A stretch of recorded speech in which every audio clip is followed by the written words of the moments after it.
pretty good. 26 applicants is the post office. While I'm very conscious of this fact, the post office looks at the banking license as some sort of a destination. We are also focused on in fact, we are more focused on the journey, that is what we are doing now, than the destination, that is the banking license.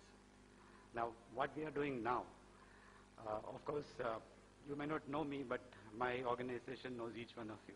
Whether you sit in the front, whether you sit in that corner, the post office, if somebody sends a registered letter, the postman delivers it to you. So, all of you are our customers. The entire population, 1.2 billion, is a customer. They are all customers of the post office. But here we are talking of financial services. The post office also happens to be the oldest non-banking financial institution in the country. I'm sorry about my voice. I have a little voice problem today. The post office is, like I said, the oldest non-banking financial institution in the country. It is also the largest. So this journey I was talking about, it could be from the oldest non-banking financial institution to the latest bank. But I would rush to add, we are in the line. We have not become the bank yet. Because of the constraint of time, I would restrict to 2-3 bullets. First, I would like to float one concept to you, which is not a new concept, but it is less discussed in India. This is called the post bank. There is a subspecies of the bank, retail bank, or the species of bank. There's a subspecies called post bank. It is there in most countries. You look at any major emerging economy, Brazil, China, South Africa, they all have a post bank. You look at the developed countries, most of them have. France, Japan. In fact, the Japan Post Bank is one of the biggest banks in the world. So in India,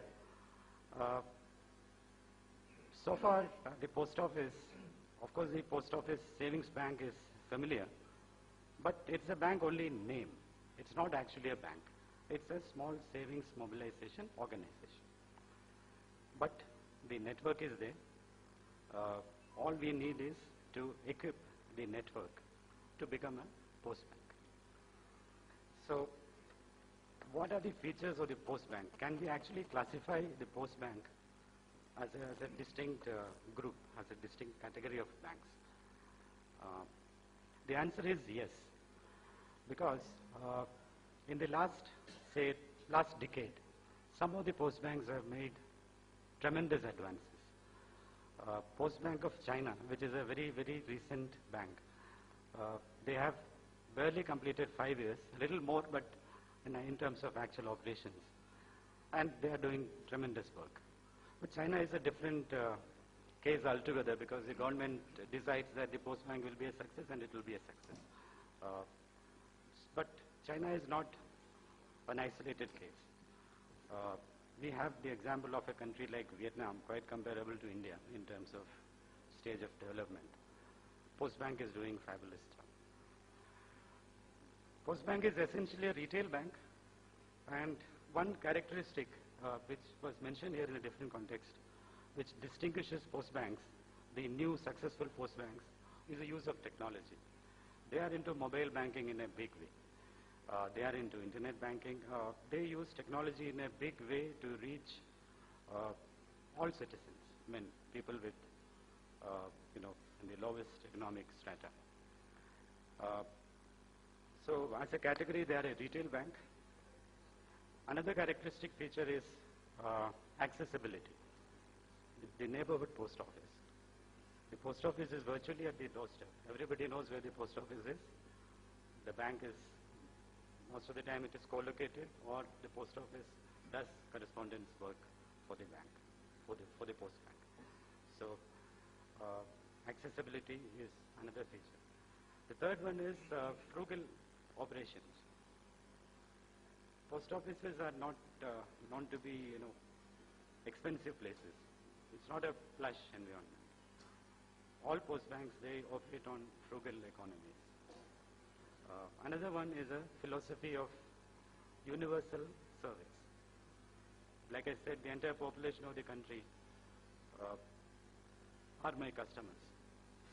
The post office believes in universal service obligation, which is a very important consideration in financial inclusion. We have emotional and psychological issues also involved. The bank should be accessible, the bank should be seen, and it should appear to be accessible. So that's where the post office is slightly different.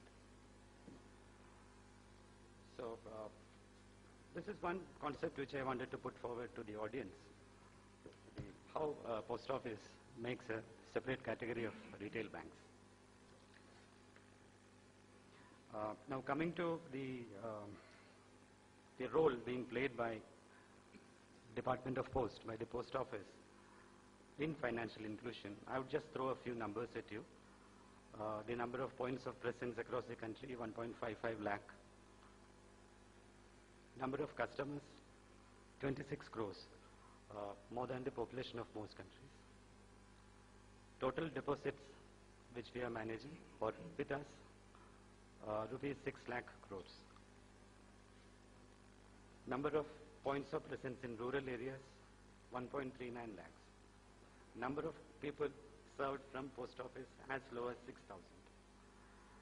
So whichever way you look at a delivery channel for financial inclusion, I think one need not go beyond these numbers.